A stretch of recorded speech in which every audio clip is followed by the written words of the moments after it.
नमस्कार मित्रों। मित्रों, वैसे तो अच्छे कार्य का अच्छा नतीजा और बुरे कार्य का बुरा नतीजा, फिर भी कुछ ना कुछ कार्य लोगों को बुरे भी करना पड़ते हैं। इस गृहस्थ में, संसार में सारा काम ना अच्छा होता है ना बुरा होता है। जैसी जिसकी स्थिति, उस हिसाब से उसे मजबूरी में भी कुछ कार्य करना होता है। क्योंकि जब कोई व्यक्ति कार्य करता है तो वह यह सोचकर नहीं करता कि इसका परिणाम बहुत गलत होगा या मुझे इसका नुकसान होगा। हर कोई चाहता है केवल फायदे के लिए, परंतु उस फायदे के साथ उसका नुकसान भी छिपा होता है। यानी जहां पॉजिटिव है वहां नेगेटिव भी होगा। एक ही क्रिया से दोनों कार्य नहीं होते हैं। यानी सोचते हम अच्छा है और बुरा अपने आप हो जाता है। तो यानी एक स्थिति ऐसी होती है, एक शक्ति ऐसी होती है जो उसके अंदर छिपी रहती है और उस छिपी स्थिति को हम नहीं जान पाते, वह हो जाती है।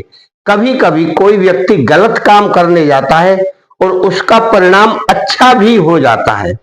क्योंकि जब कोई व्यक्ति ऐसे मन में विचार करता है कि मैं किसी के लिए एक गड्ढा खोद दूं, वह आएगा तो उसमें गिरेगा और उसकी मौत हो जाएगी, परंतु इसके परिणाम में होता क्या है कि उस व्यक्ति को गड्ढा खोदने में कुछ ऐसा मिल जाता है कि जो उसके जीवन के लिए पर्याप्त होता है। तो ये क्या हुआ कि उसका परिणाम हुआ। यानी वह दूसरे के लिए बुरा सोचकर कार्य कर रहा था और उसके लिए, स्वयं के लिए अच्छा हो गया और वह फिर क्या करता है, उसे प्राप्त करके बड़ा खुश हो जाता है। तो इन क्रियाओं को आप सोच समझ कर करें।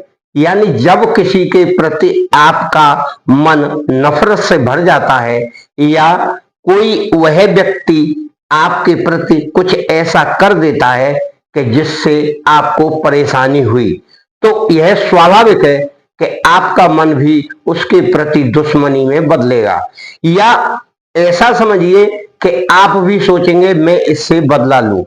अगर आप अपने शारीरिक तौर पर या आर्थिक तौर पर उतने सक्षम नहीं हैं, तो फिर आप दिमागी तौर पर कुछ ऐसा करेंगे कि जिससे आप उसे परेशान कर सके।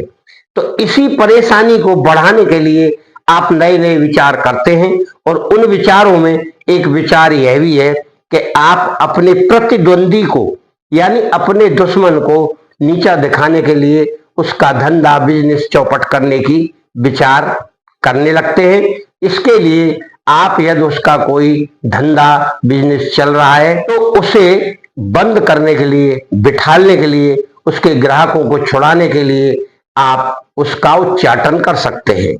यानी उसके ग्राहकों का उच्चाटन कैसे करें, यह आप इस वीडियो में देखेंगे, जिससे उसका धंधा, बिजनेस चौपट हो जाए। मित्रों, आपको किसी शुभ मुहूर्त में एक ऐसा समय निकालिए शाम का, जिस दिन शुभ मुहूर्त हो। इस मंत्र का 11 माला जाप कर ले तो यह मंत्र सिद्ध हो जाएगा। और एक ही दिन करना है, ये केवल 11 माला। शुभ मुहूर्त आप अवश्य देखें। जो मंत्र सिद्ध करना होता है वह शुभ मुहूर्त पर ही किया जाता है। ऐसा करने के बाद फिर आप किसी भी शनिवार को अपने हाथ में, सीधे हाथ में थोड़े से उड़द ले लें। उड़द, काले उड़द लेकर उसी मंत्र से रात्रि में आप उसे अभिमंत्रित करें 108 बार। यानी मंत्र को पढ़े और हाथ पर उन उड़दों में फूंक मारे। हाथ पर इस तरह से 108 बार मंत्र मारकर उसे अभिमंत्रित कर ले। फिर उन उड़दों को आप उसके जहां ग्राहक आते हैं उस जगह पर अपने मन ही मन उस मंत्र को पढ़ते हुए फेंक दे, तो उस व्यक्ति के आने वाले सभी ग्राहक दूर हटने लगेंगे और ग्राहकी बंद हो जाएगी और उसका धंधा चौपट होने लगेगा। आप अपने प्रतिद्वंदी से इस तरह बदला ले सकते हैं, क्योंकि आप उस प्रकार से मजबूत नहीं है कि आमने सामने से उसका मुकाबला कर सके। इस तरह पीठ पीछे या गुप्त तरीके से आप उसे अपना बदला ले सकते हैं। मित्रों, हमेशा सोच समझकर ही कार्य करें, क्योंकि अच्छा कार्य हमेशा परिणाम अच्छा ही ज्यादा देता है, बुरा कार्य हमेशा बुरा परिणाम देता है। आप अपने परिवार के विषय में सोचकर कोई भी तंत्र मंत्र की क्रियाएं करें। यदि आप करना चाहें तो दूसरे के बुराई की बजाय आप अपना भला करने का विचार करें और उसी मंत्र का जाप करें, तो आपका हमेशा कल्याण होगा।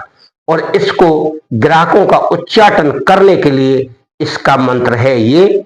इस मंत्र को इस प्रकार पढ़ना है।